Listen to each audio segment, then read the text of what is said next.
kind of a wild upbringing because there was a social club I was part of. I played Fender guitar, got my first Stratocaster in 1958, and a surfboard around that time also. What was that experience like for you, being a dad and raising daughters in Krishna consciousness? We tried our best to set an example. If we weren't near a temple, we moved quite a bit. And then we got a letter one day from Karanda Prabhu. He said, we'd like a film on the movement. And Prabhupada likes the idea, and he's going to finance it. And in 1973, equivalent today was over $100,000. So Prabhupada's instruction was to make more films. From the sale of this film, make more films. In that way, increase the preaching. When he was watching the film, he was very, on the Vyasa-san, he was very focused. There was a shot of puris being cooked. When Prabhupada saw it, he leaned up and he said, I want one. From Alachua, Florida, this is Nectar Talks. In collaboration with Krishna.com. And in service to our Bhakti community. Hare Krishna Yadubara. Welcome to our humble little YouTube studio. This is Uddhava, our technician. Yeah. It's such a pleasure to have you, and for me to be able to interview you. I feel like I'm interviewing a legend that I have grown up watching all of your films, and it's been so inspiring to see those films. Thank you very much. I remember us working together in the 1990s at ITV in LA. Yeah. Yeah. Yeah, I think I was working on the World of Hare Krishna World. The new world of Hare Krishna. Right. Yeah. I mean, for those who don't know, a little introduction. Yadubara Prabhu and his wife Vishakha were the early what do you call people back then? Videographers? Filmmakers. Filmmakers. It was film at that time. Right. No video. The filmmakers making films about the Hare Krishna movement. All of the early films that we watched in the 70s and early 80s. So we usually start our interviews with a little introduction about, what was your upbringing like? Where did you come from before you joined? And anything during that time as you're growing up that kind of prompted you or propelled you on your spiritual quest?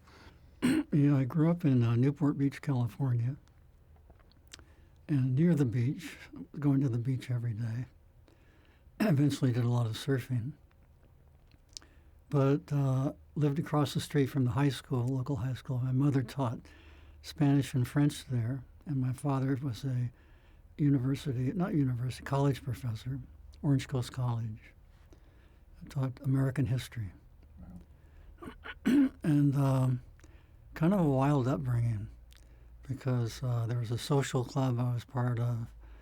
I played Fender guitar, got my first Stratocaster in 1958, and a surfboard around that time also. So yeah, playing in a band, surfer. What kind of band?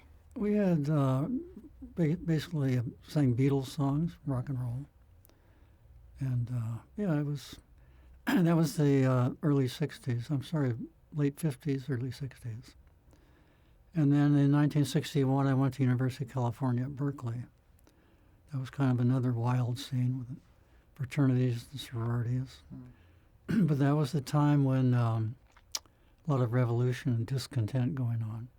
Vietnam War was raging, and people were going and not coming back. And I remember sitting in the student union, and Peter, Paul, and Mary, and Joan Baez, Bob Dylan would come and just play there for the students. And, revolutionary songs. And, and it was a time of big discontent. And I remember walking with Prabhupada on the Berkeley campus, decades later, and telling him about the university at that time. Somebody said I went there, so there was some conversation. And I told Prabhupada, we looked at the clock tower. He looked at the clock tower, big clock tower, And at that time, in 61 to 65, when I was there, people were actually committing suicide, jumping off the top.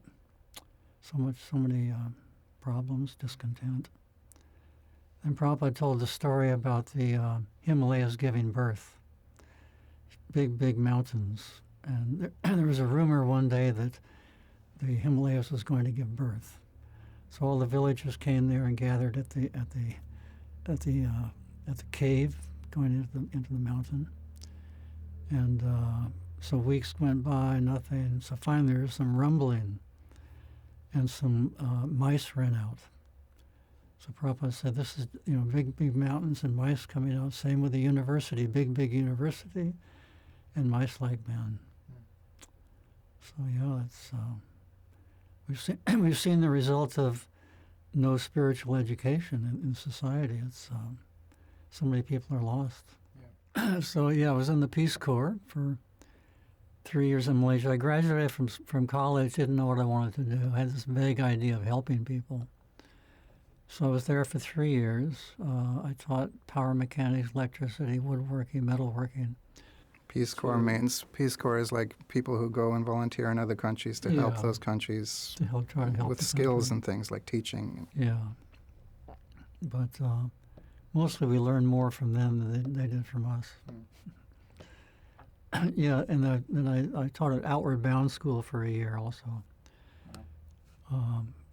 Training people, mainly from Hong Kong, corporate people, training them to be fit. Outward Bound, you like drop people off in the middle of nowhere and teach them how to get back to civilization. That's right. Yeah. So I came back. I got into photography over there also, in the Peace Corps. Came back and put my pictures in an agency in New York. And I met Vishakha at that time. We were going to Rochester Institute of Technology, photo school. Roughly what year was that? That was 68, 69. And so I dropped my pictures off. I'd taken in Malaysia to a photo agency in New York. And the editor of Asia magazine found those pictures somehow. Called me up one day and he said, "I'd like you to do a story on the Hare Krishna movement." What are the chances of that happening? So actually, I had met the devotees. I'd seen the devotees on the street in L.A. Because when I got out of the Peace Corps, they called me up for the draft back to Southeast Asia, to Vietnam. So I got a letter from a psychiatrist saying I was not fit for combat.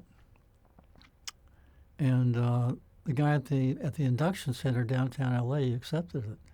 He looked at it and he said, "Oh, you've been in the Peace Corps, you can go home." So that was a prophetic statement, because I opened the door to go out in the street in L.A. and I saw the Harinam party. It must have been Vishnu John, because he was going every day to downtown Los Angeles. So yeah, then got enrolled in the Rochester Institute of Technology photography school. And you met Vishakha there? Met Vishakha there, and she recounts everything in her book. The book, her memoirs are entitled 5 Years, 11 Months, and a Lifetime of Unexpected Love. So when she first saw me we're hanging an exhibit, a voice went off in her head, "He's the one." I was oblivious. So, yeah, somehow Krishna arranges these, everything actually. So I had a little inkling in the Peace Corps for spiritual life. I was actually brought up a Christian Scientist, believing in mind over matter. So yeah, then we were doing our photography work at Rochester. And then one day I got this assignment to cover the Hare Krishna movement in New York City. So I went to the temple, met Rishi Kumar, the president. Actually, I went downtown L.A. or downtown New York to find the Harinam party. I didn't know where the temple was. I didn't know anything. So I met the devotees there, met Rishi Kumar, and he invited me back to the temple to do the story. We spent a couple of days. Vishakha came and did the article. I was immediately attracted. And Vishakha had the opposite reaction. She was an atheist. So that was an interesting time. So time to do my master's thesis in photography. I was in a master's degree program. And I chose to go to India because I was attracted to Prabhupada and the movement. I had not met Prabhupada yet.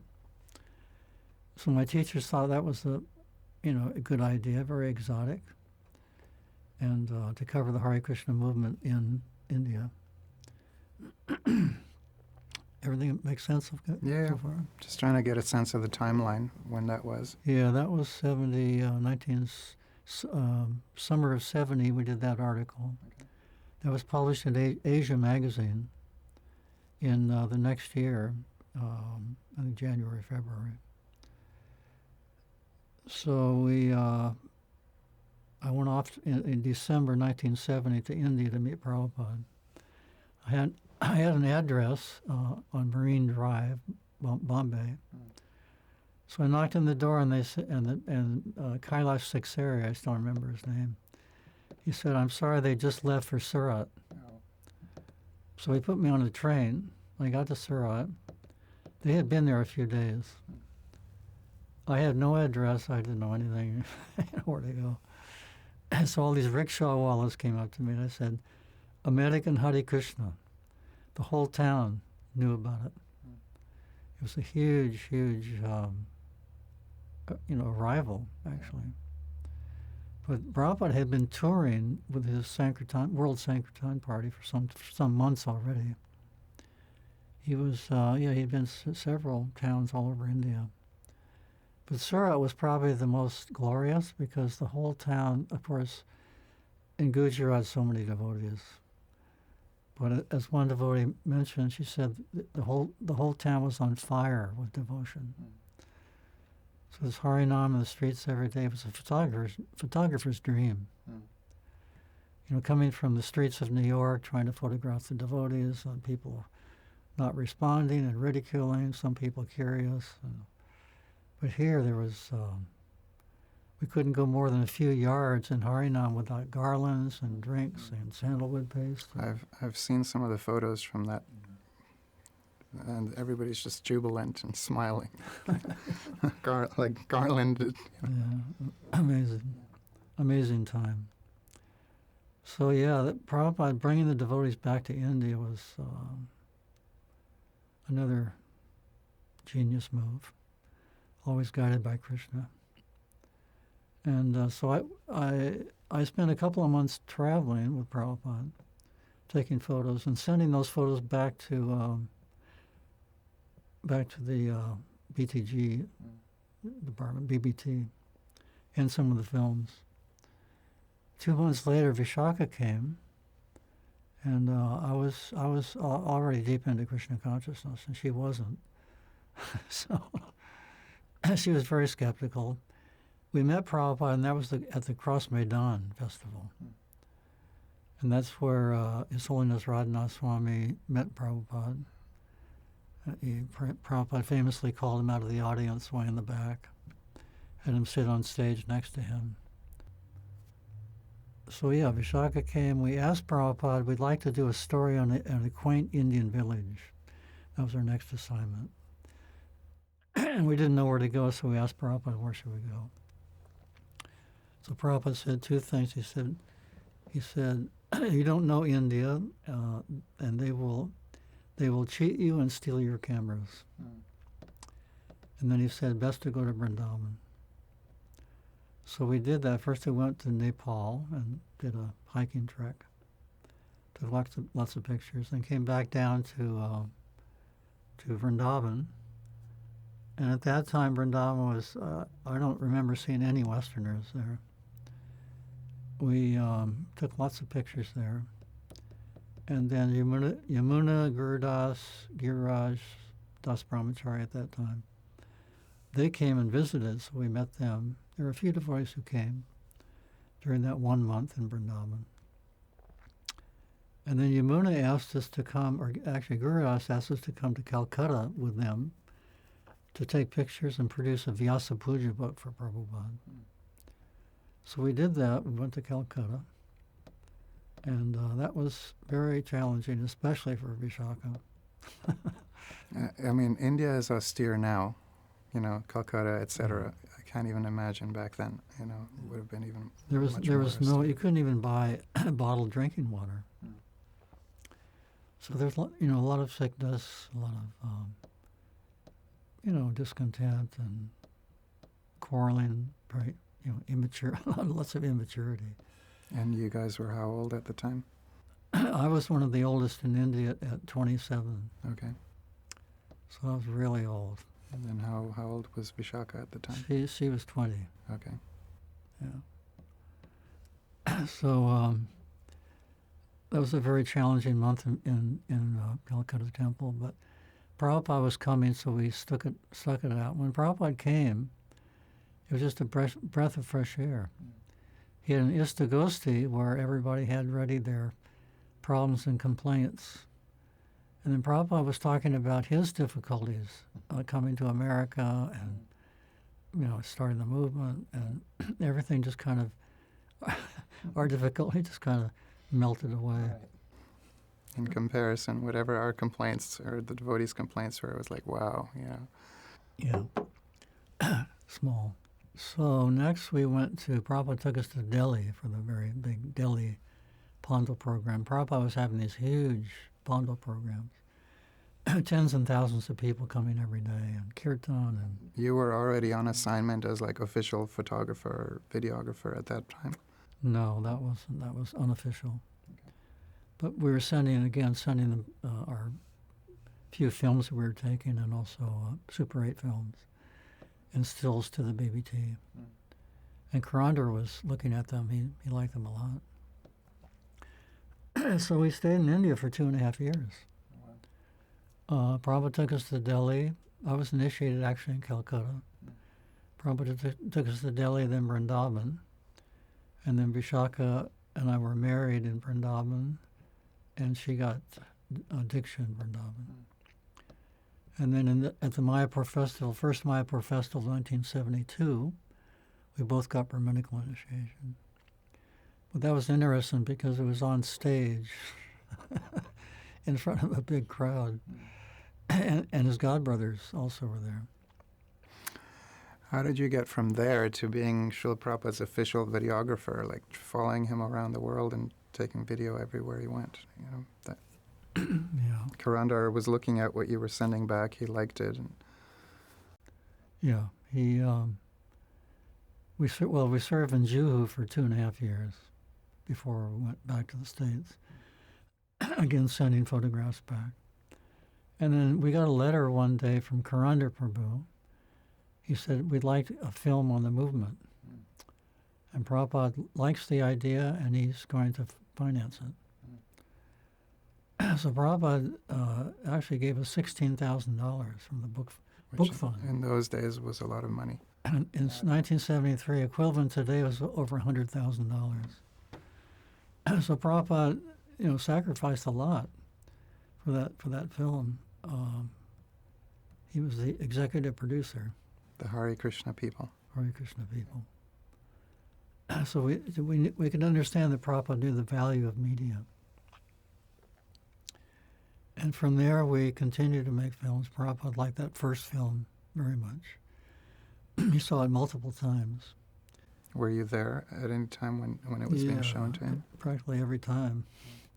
In India, he would have it shown after every Pandal program, right at the end. Pandal programs are big outdoor tent festival type programs. Yeah. Huge tents.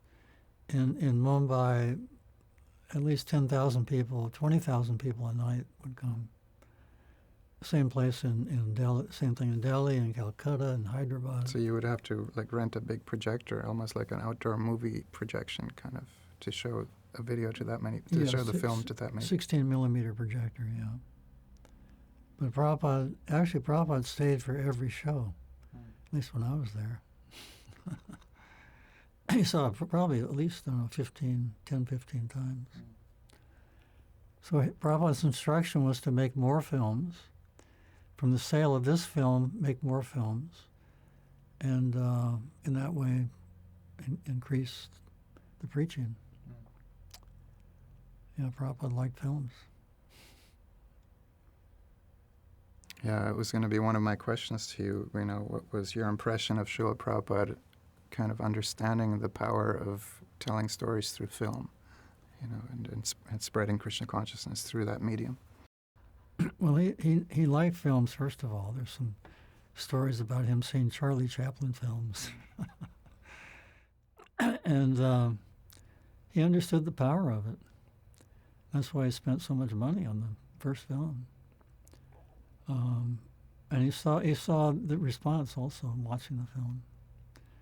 And that film went to many, all over the world, actually. It was a great I could imagine preaching tool. I can imagine Pandal programs in India, and again along the lines of Dancing White Elephants. Now he's showing his movement spreading all over the world on film.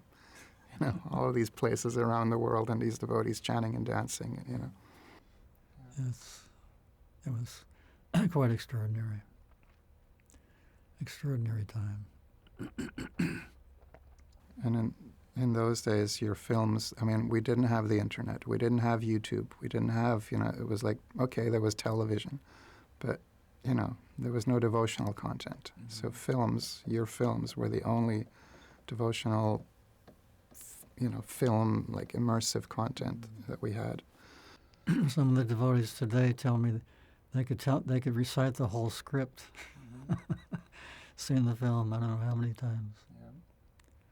So that was the first film, Hare Krishna People. And then Vrindavan Land of Krishna next. Which one was next? No, the next one was Brilliant as the Sun. Okay. That's a production showing the book production in Los Angeles, the whole process of book production.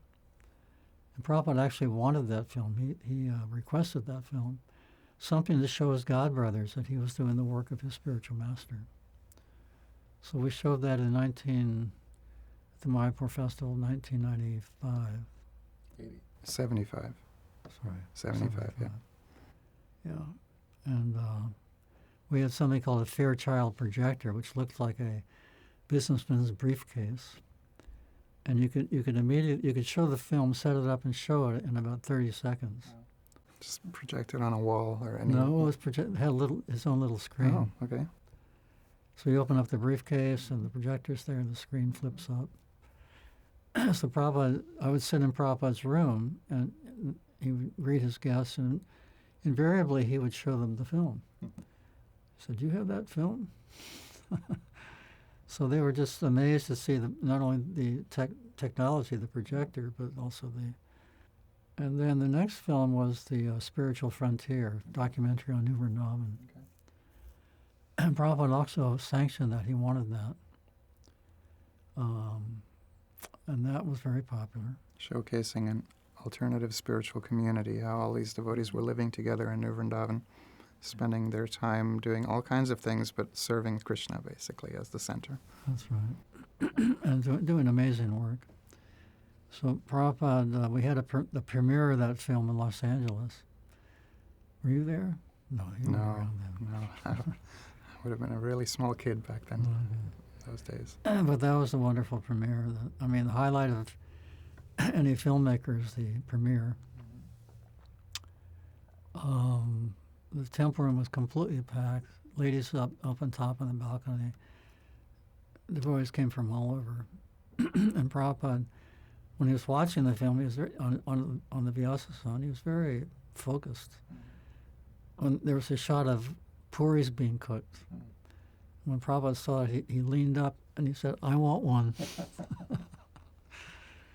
Afterwards, he said, he glorified Kirtanananda. He said, "No one else could have done this. And for this, he will go back to Godhead." I remember Pranada was in the audience, up top in the balcony. She was thinking, "What about us, Prabhupada?" And then all of a sudden, Prabhupada said, "What to speak of Kirtanananda? All of you will go back to Godhead." And so, yeah, there was difficulties in that community later on, but our devotional service is never lost. Yeah, so it was a glorious project and remains so. And then, what was the next film? I'm just trying to get the backstories from you of all these beautiful films that will hopefully inspire many more generations.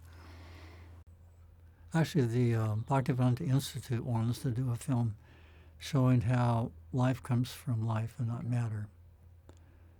So their idea was to try to defeat the current arguments of the materialists. But we thought those are always changing. So if they change, then the film will be out of date. So we decided to base it on Bhagavad Gita. And we showed Prabhupada that film and the BI members in Juhu, in the new temple, Prabhupada's quarters, 1977. And it was a bit of a controversial film. Devotees said, well, this is a big departure from your other films. There's no kirtan, there's no... Although there's a beautiful soundtrack by Mangalananda Prabhu. He scored a couple of our films. And beautiful lyrics, beautiful composition. So there's some discussion about the effectiveness of the film. And finally, Prabhupada spoke in the end. And he said, what is the result of showing this film? Because I said we showed it at the Sunday feast in Los Angeles before coming. And I said, one of the guests came up to me, Prabhupada, and thanked me. He said, now I can understand I'm not the body. So Prabhupada, he said, then it is success. It's like taking one grain of rice to see if it's cooked. Yeah. So that became actually very popular with the BI, especially in India. And then after, Prabhupada wanted also a film on to show the spiritual culture of India. So we have been shooting in those later years, 77, 78, 79, in Vrindavan. And we released that film in 1979, Vrindavan, Land of Krishna. So if anyone wants to see the old Vrindavan, that's the film to watch. Now it's completely, as we know, changed. Prabhupada made it famous. I was in Gurukul in Vrindavan in 1980, 81, and there was no motor cars. You know, if there was a motor car, like a ambassador car that came, you knew it was somebody important. It was still ox carts and just rickshaws, bicycle rickshaws. And the parikrama path was like in Vrindavan, Land of Krishna. It was just a dirt road, a dirt path. And now it's all completely different. So yes, definitely it takes, when I see it, it takes me back to the way Vrindavan used to be. Because I was thinking, what if somebody remade Vrindavan, Land of Krishna today with like modern technology and in a 4K resolution, but it wouldn't be the same. Some of that charm isn't there anymore. Yeah. Well, you can still find spots that are the same. It's harder. But yeah, it's... You have to go outside of Vrindavan to Varshana and other places. Yeah, but even in rural Vrindavan, areas. there's still places. You could, cut around the all the chaos. But yeah, it's been made world famous. Prabhupada did that. The standard of deity worship increased hugely all over Vrindavan in the different temples after Krishna Balaram temple. Right, watching Prabhupada's standard, and it encouraged others to do a little better. Yeah. Vrindavan, Land of Krishna, and then Your Ever Well-Wisher, I would think. Yeah, that came out in 1983. Actually, after making the first film, Hare Krishna People, we asked Prabhupada if we could make a film of his life. And he said, what is the need? And we said that people in the future will want to know who started the Hare Krishna movement. So Prabhupada thought for a while, and he said that then you can do. So because you didn't release or even think about, or maybe I'm sure you thought about it earlier, but you didn't release or edit that project until much later. Yeah. But you were filming Prabhupada consistently for several years there at some point. Well, after that first film, we, of course, filmed Prabhupada. And then we asked Prabhupada after that first film, can we do a film in your life? So he agreed, and then in 1975 in L.A. we took lots of film of him, translating early morning walks, lectures, darshans. So we got a lot of film from that. And then actually after he left L.A. he went to Denver. We followed Prabhupada and set up lights in front of his Vyasa-san. He came back from a morning walk, and he was disturbed to see the lights. And then he called us in his room after the morning program, and he said, whether I'm sitting here or in L.A., what is the difference? In other words, I'm doing the same thing. Why are you still filming? And it was at that time that the idea for the documentary on New Vrindavan came up. So Prabhupada sent us off to do that. So we filmed a little bit more of Prabhupada, but not a lot. We have about, Prabhupada and his movement up to 1977, we have about 47 hours. That doesn't include the black and white lectures, the videos. So there's quite a bit of material. I mean, if we just think, one generation of spiritual masters back, Bhaktisiddhanta Saraswati Thakur, there's no films, there's no audio. There's just still pictures. Yeah. Wouldn't it be wonderful to hear him speak and also see him move? And unfortunately, because of saving money in those days, some of the audio tapes were recorded over and over again. So we lost a lot of the originals, but with film, whatever you shot was preserved, because it's a different type of medium. Once you expose the film, you don't record over it again, unless you're going for a special effect. It made it more difficult. You had to carry a lot of film. Plus editing was extremely tedious compared to today. You had the two big machines, and you were cutting it and splicing together to do your edits. Cutting and taping and. But you have to buy the film, shoot the film, take it to the lab to get developed. If you wanted to make it into a production, then you had to make a work print and work from that and not scratch the original. It's a whole process. To do a dissolve was a job in those days. You had to take the two films, play them at the same time, and then project them and film it again or something create. You took the work print and made it a grease pencil line to the length of the dissolve. You send that to the lab, and they would make the dissolve and then develop that, and then you go back and pick it up and look at it. Wow. So each dissolve would have to be cut in separately, spliced in. So that's one reason why films, even today, as a leftover almost, it's just straight cut. It's just, much easier. No dissolves. Yeah, so it's technology is just unbelievable. All our films can go on a little pen drive. If you told me that 30 years ago, I wouldn't have believed it. Yeah. And today AI is for the sake of people who don't know, you would have to travel with giant rolls of film if you're shooting 16 millimeter. Yeah. And how much, 1 hour on one roll, or how much? No, it was a 10-minute roll. 10-minute rolls, okay. About this big. But expensive, about $100 for everything. You buy the film, you develop it, and all that. And so it's very expensive, and I could only take 12 of those to India. So I had to be very careful of what I shot.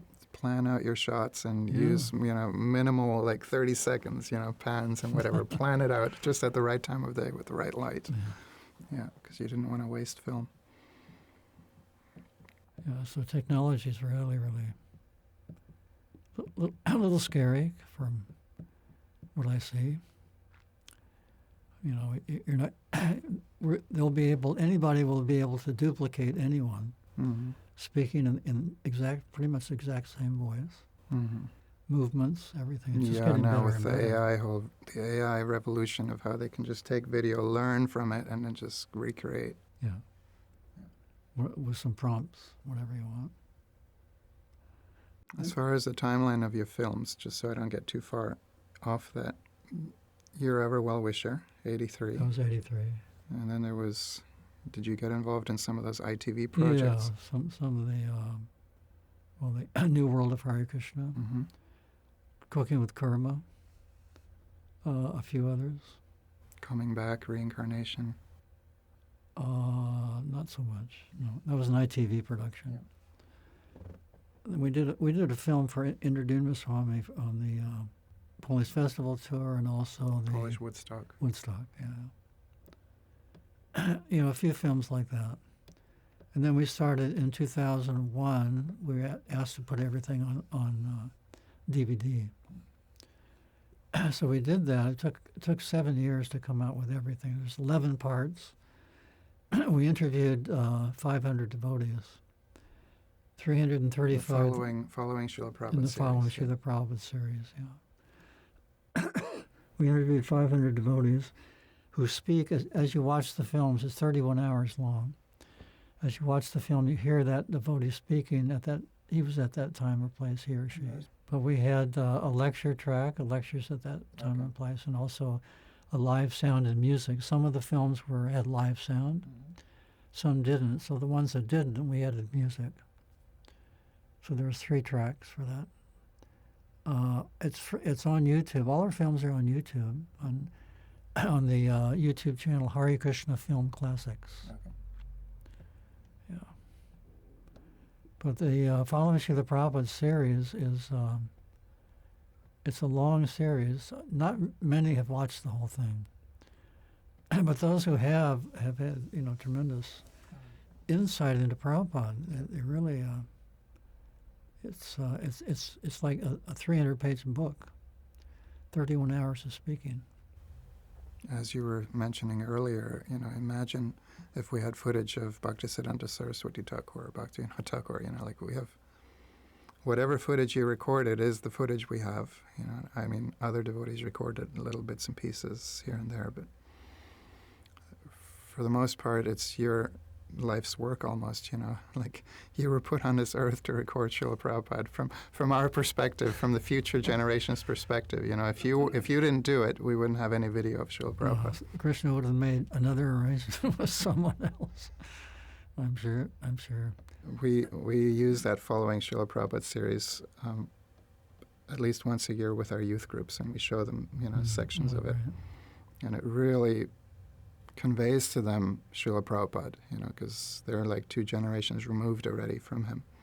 So it's really nice to be able to immerse, as a younger person to just, like, oh, this is what Srila Prabhupada was doing, and this is what he was about. This is the mood that he had, Yeah. Yeah. And And recently you started a project to convert the original films to 4K, high resolution. yeah. You had done it to HD, right? In 1998, the BBT financed going to SD quality. SD, okay. Standard definition. We couldn't afford HD at the time. It was 3 times the cost Wow. for the transfer. So now 4K is much less than even HD at that time. And what are the benefits of transferring to 4K? Because that was one point before you started transferring, I think we had heard you talk about how there wouldn't be that much improvement noticeable to justify the cost of transferring everything to 4K. That's what I thought at that time. So now that you've seen the results, Yeah, the results are amazing. Plus, you can apply AI to that also, which even, augments it. The sharpness, the clarity. right, because the old film might be grainy or there might be dust or something on there, right? And so when they're cleaning it up and they just run an AI filter on it, all of a sudden it's like, wow, it's like a super high resolution. Like you could almost take still images from each frame of the film, and you have like millions of new still photos of Prabhupada, basically. I sent those to you. I sent some of them to you. What'd you think? Good, yeah. In 47 hours, there's 4,600,000 little pictures, 24 frames a second. And you can pick just the one that you want when Prabhupada is looking just in the right direction and the smile is just right, That's Like right. imagine back in the day of film cameras, you had limited film, and you hope you got the shot right, That's right. No automatic blasts. No. So then we produced, of course, the Hare Krishna movie. Right, that was your recent film. That was the most recent, yeah. The Hare Krishna, the mantra, the movement, and the man who started it all. The Swami, Swami who started it all, yeah. yeah. Little long title, but I think we should have just used Hare Krishna, and then Yeah. as an underlying thing. Little subtitle. Yeah. So what was that process like for you?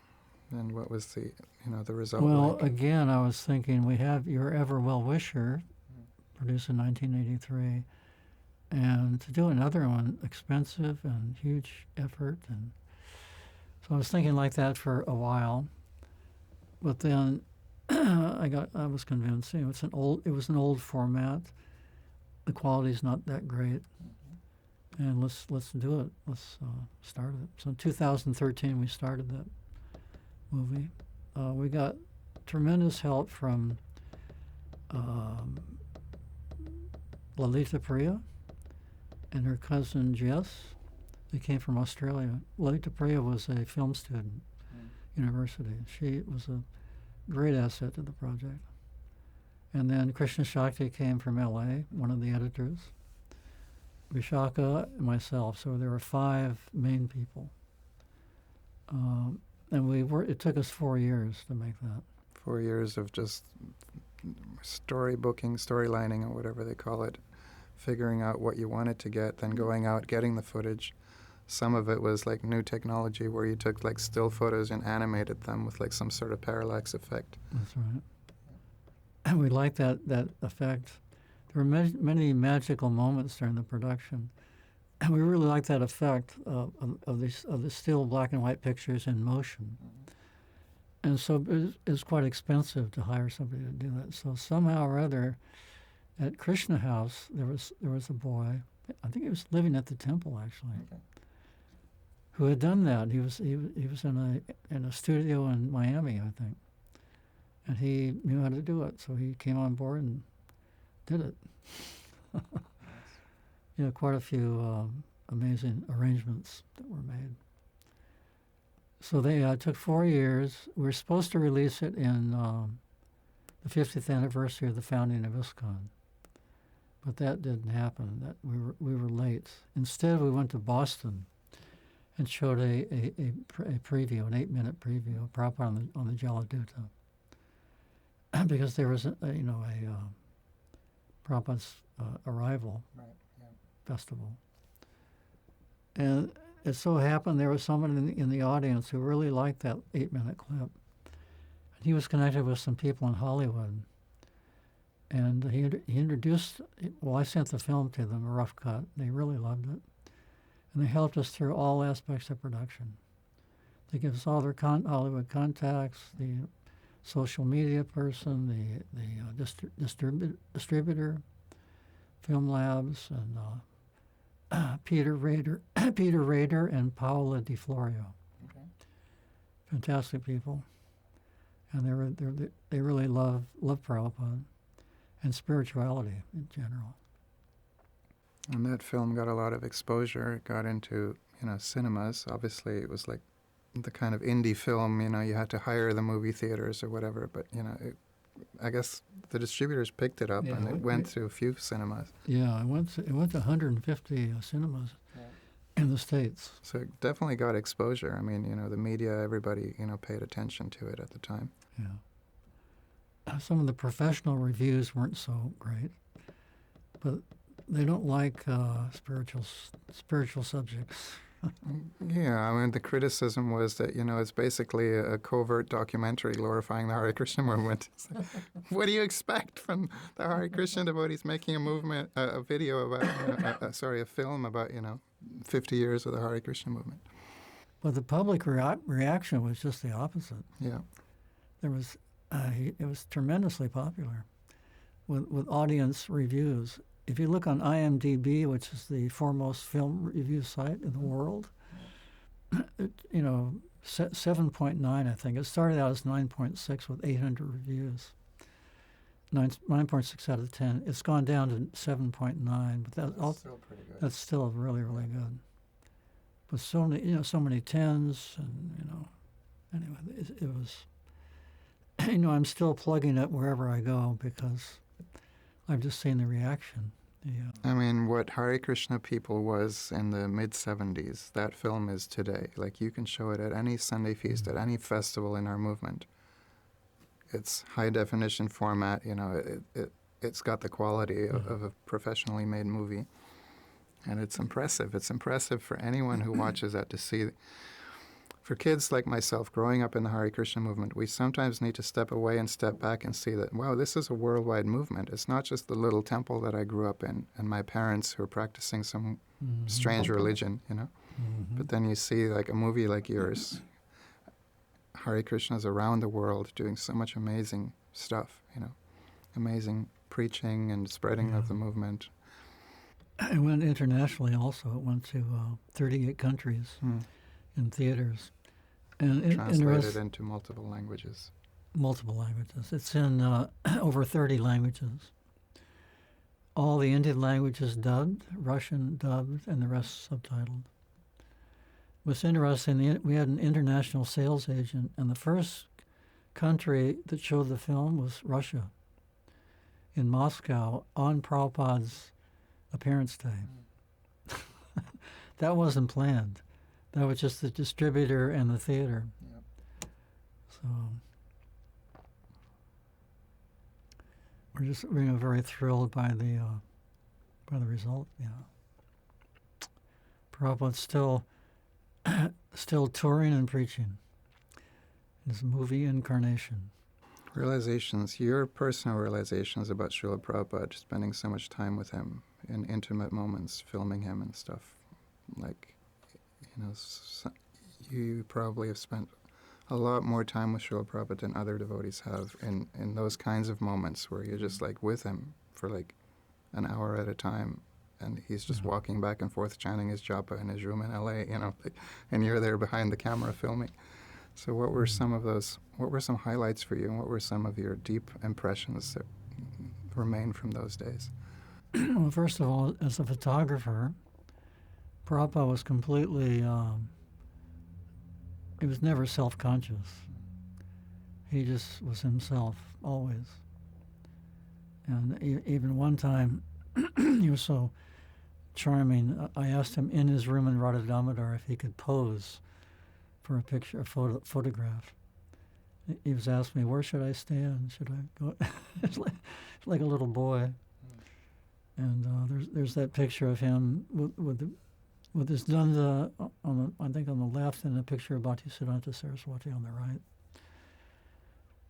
So yeah, he was and very obliging for us to set up lights, early morning, translated in L.A. We tried to not to use lights, but when necessary, we had to. And he gave us great freedom to do our service. I heard that one time when you were filming him giving a lecture to the camera, it didn't go so well afterwards. Prabhupada was maybe complaining that it would be easier with an audience than to lecture to the camera or something like that. I wasn't taking those films. That was Krishna Kanti Okay. and a crew. That was a series of Bhagavad Gita lectures in L.A. in 1972. Yeah. So a lot of those early black and white lectures and stuff, that was somebody else filming? Or? That was Murli Vadaka and also Pancharatna. Okay. But, Prabhupada, well, at that time, filming in L.A., Prabhupada was used to giving a straight lecture. Mm-hmm. But they only had 10-minute loads of film. So you have to pause and pick up again. Yeah. Tell Prabhupada to pick up again. So he didn't like that. That didn't go on for too much. A few lectures, but that was it. If I may ask, and the final lesson, I would imagine it was difficult to film, and perhaps people were questioning, why are you there filming that? But I heard that Prabhupada specifically said, no, film it, He didn't really say that. But the story is that I wanted to film Prabhupada in his last days, but Tamal Krishna Goswami didn't want it to happen. So one day Vishakha and I were in Prabhupada's room, and Tamal started glorifying our service, and then Prabhupada at one point he said, let him do what he wants. I think it was brought up. Could Yadubara film you? He said, let him do what he wants. So I would say that's probably the most poignant, emotional depiction of Prabhupada in his last days. Yeah. Continuing the translation. Yeah, it's certainly emotional for all of us who watch it, almost once a year on his disappearance day. Yeah, also the outside people also are extremely moved by it, to see that. Yeah, he literally was like Arjuna on the battlefield, till the last minute, translating and giving instructions.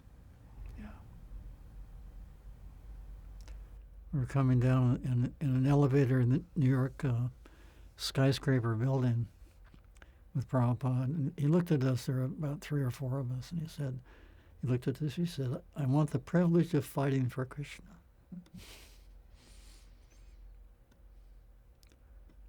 So some of those really short moments are very endearing. We know about Yadubara, the filmmaker. We don't know much about Yadubara, the father. You've raised 2 illustrious daughters in Krishna consciousness, you and Vishakha. You were living in Sharanagati for many years while they were growing up. What was that experience like for you, being a dad and raising daughters in Krishna consciousness? It was, we tried our best to set an example. If we weren't near a temple, we moved quite a bit. And we had something daily. I think that's very important for devotee families. Just, set the example. And and for them for the children to hopefully see the result.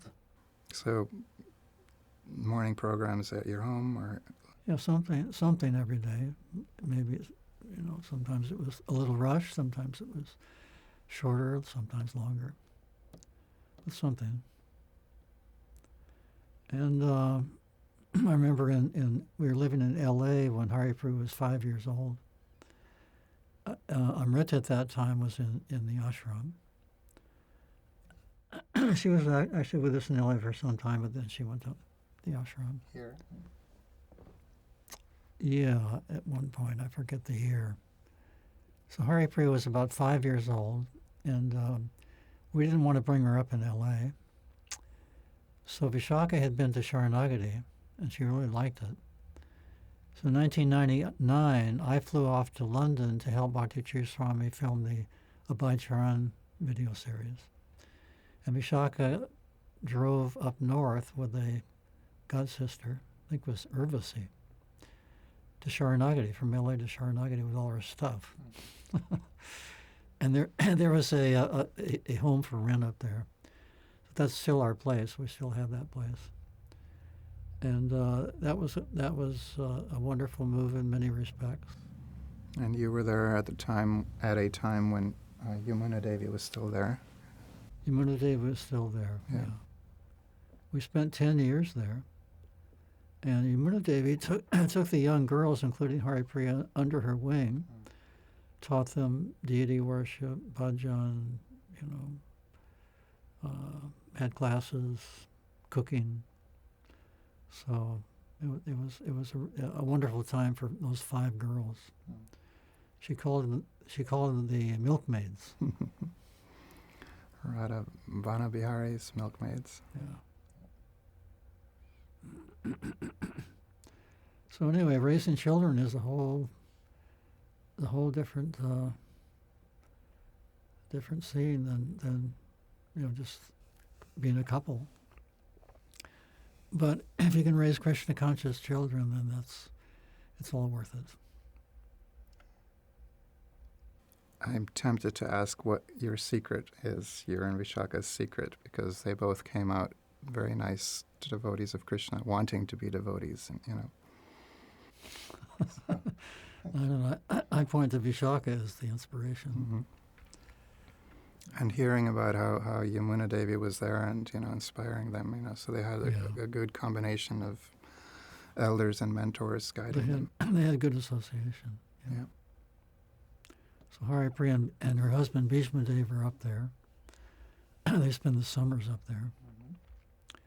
And I wanted to sell it at one point, but Hare Priya insisted we never sell it. And then Shyam Kishore and Rasamrita are here in Alachua. And you have a grandson now grandson, Kunja Bihari. who's helping to edit these videos. So by the time you see this on YouTube, it'll be your grandson will have done the editing on it. Yeah, he's taken up the family business. Also, Hare Priya and Bhishma Dev are going to be helping. They have the Hoof Print Media doing graphics and computer, website design.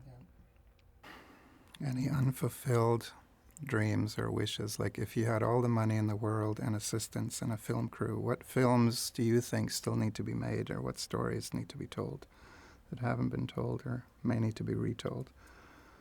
Well, they're the big ones, the Mahabharata, Ramayana. But now everybody's jumping on board with AI to make these. It's not quite the same, though. Not quite the same. And the kids who've grown up with AI are like, yeah, it's just computer game AI technology. They're not impressed, but whereas the adults are like, wow, that's so real. But, Yeah. So yeah, it's a whole different world of production.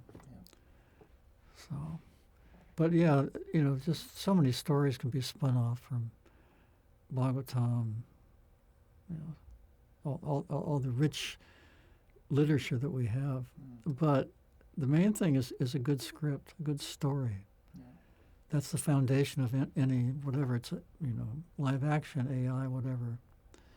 That's hard. That's the hardest part of a film production is a really good story.